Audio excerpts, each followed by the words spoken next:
Coucou les chats, bienvenue dans ce nouveau journal.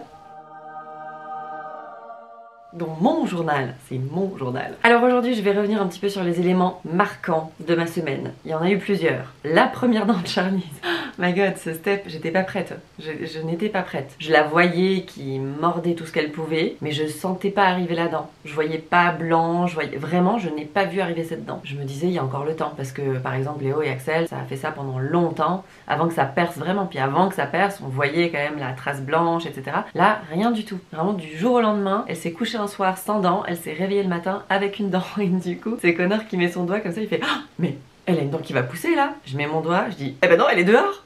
Elle va pas pousser, elle l'a poussée.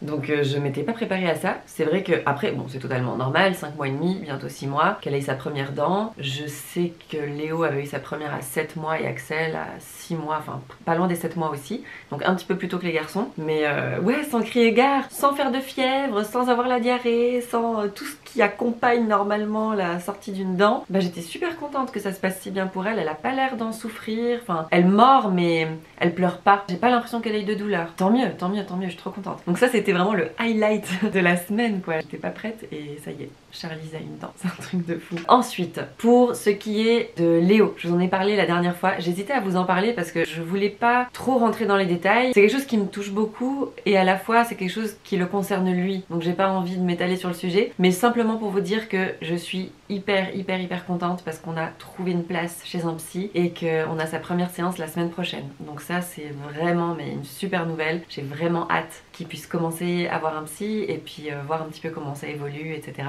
Et sinon, il est beaucoup plus motivé pour l'école, le fait qu'on ait vraiment pris un rythme avec lui, un bon rythme de croisière où on l'accompagne un maximum, et Connor sur l'anglais et moi sur le français, et ben j'ai l'impression qu'il a aussi plus envie et plus de plaisir. L'autre fois, il est revenu du jour de sa dictée et il était tellement déçu, il avait fait 9 sur 10. Je lui ai dit mais c'est vachement bien, 9 sur 10, c'est un A quoi, c'est un A-, c'est super. Et il était trop triste de pas avoir fait 10 sur 10. Enfin voilà, il a des expectations en général super hautes et quand il n'arrive pas à les atteindre, c'est dur à vivre. Mais voilà, moi je suis super fière de lui donc je suis trop contente. Et surtout qu'il ait plus l'envie sur tout ça quoi. On lit tous les jours il lit un livre en anglais avec papa, un livre en français avec maman. On fait les devoirs, on essaye voilà de trouver des façons sympas et ludiques de travailler avec lui pour qu'il ait du plaisir. Et bah je pense que ça commence à payer gentiment, mais il faut vraiment qu'on garde le rythme et puis qu'on lâche pas ça. Axel il commence à avoir des petits devoirs de temps en temps, donc il est trop fier, il est trop content, il rentre de l'école, il sort ses devoirs. J'ai des devoirs aujourd'hui, il doit lire des alphas en fait, il doit transformer les alphas en son. Enfin, ce qu'ils disent eux c'est faire chanter les alphas, donc il fait chanter les alphas et il adore ça et il le fait très bien et il est super fier de lui, il nous le fait à tous les deux pour montrer qu'il sait bien faire et tout, il est trop mignon. Donc voilà, ça roule, c'est cool. Je pense que l'année scolaire va passer très vite jusqu'aux fêtes de Noël. Ouais, en fait Noël c'est demain quoi, c'est un truc de fou. On est déjà mi-novembre, on est combien? Le 10 novembre. Punaise, c'est un truc de malade. Mais franchement, demain c'est Noël, après-demain Charlize a 1 an quoi. Ça passe trop vite, vraiment trop vite. Bah du coup moi je commence aussi un petit peu à m'organiser pour Noël parce qu'on va pas être là, du coup on sera en Californie. Je commence à regarder pour les cadeaux, je commence à m'organiser aussi dans ma tête, à me dire qu'on va partir, à me projeter gentiment sur le fait qu'on va devoir tout chambouler, les routines de dodo de Charlize et tout. Pourquoi on fait ça? Pourquoi? Non, à part ça, je sais pourquoi on le fait. C'est trop important qu'ils voient leur famille. Ils ont trop besoin de les voir. Autant les enfants que les grands-parents. C'est trop important. Donc voilà, je sais qu'on le fait pour ça. Mais à chaque fois, je me dis, punaise, des jours et des jours de galère après. Avec le décalage horaire, il y a 9 heures de décalage horaire quand même. Donc à chaque fois, on l'enfuit un petit peu. Mais c'est pas grave. En tout cas, concernant le dodo de Charlize, c'était le souk complet, ça n'allait pas du tout, c'était vraiment devenu n'importe quoi. Dès qu'on a décelé que ça commençait à devenir vraiment du grand n'importe quoi, on a commencé à demander des conseils. Donc moi j'ai eu cette amie qui m'a donné des conseils qui est Sleep Consultant pour le sommeil des bébés. Donc elle m'a donné des conseils très faciles finalement, des tout petits réglages, des petites choses à ajuster, des ajustements en fait dans les routines, des petites choses à mettre en place et franchement ça paye de ouf. Je suis trop contente, mais vraiment. Donc d'avoir changé la routine du dodo, au lieu de faire le bain, la mettre en pige, lire l'histoire, la tétée et dodo, et ben maintenant je fais la tétée, le bain, ou alors des fois le bain, la tétée. Ça dépend si elle a trop la dalle avant le bain. Bref, comme ça. Ensuite, on monte quand elle est encore totalement réveillée et tout. Alors par contre, il faut qu'il y ait des signes d'endormissement. Elle se frotte les yeux, elle commence à être fatiguée. C'est le soir, c'est toujours à peu près vers la même heure, vers 7h, 7h30. Donc là, on démarre la routine. Et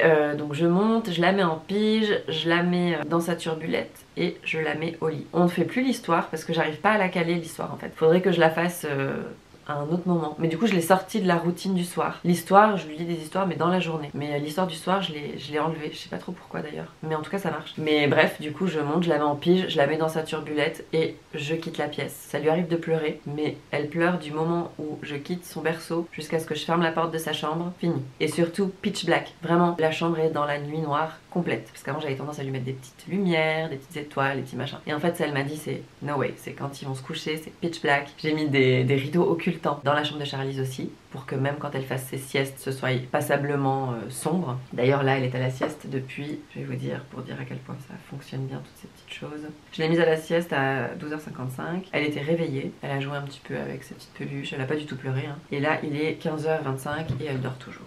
Normalement. Elle est réveillée. Elle pleure pas, hein. Elle est en train de jouer dans son lit. Elle est réveillée. Je vous dis elle dort toujours, bah non elle est réveillée.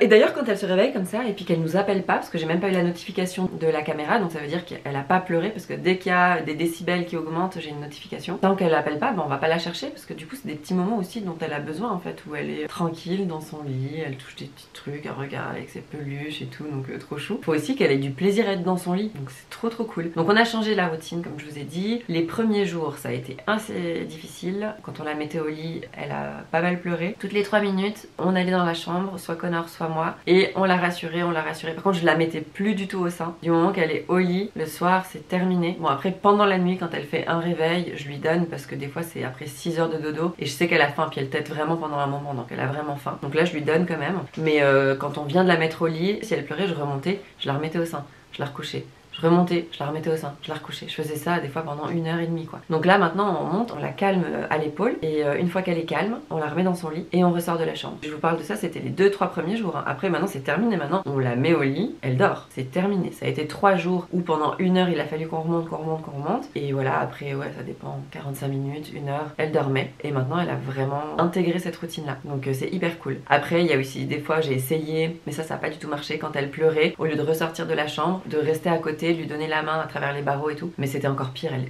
hurlait. J'étais ah non d'accord. Au moins quand on quittait la chambre, bah elle pleurait, mais c'était pas des gros pleurs, des hurlements, des trucs qui te déchirent le cœur, c'était des pleurs de...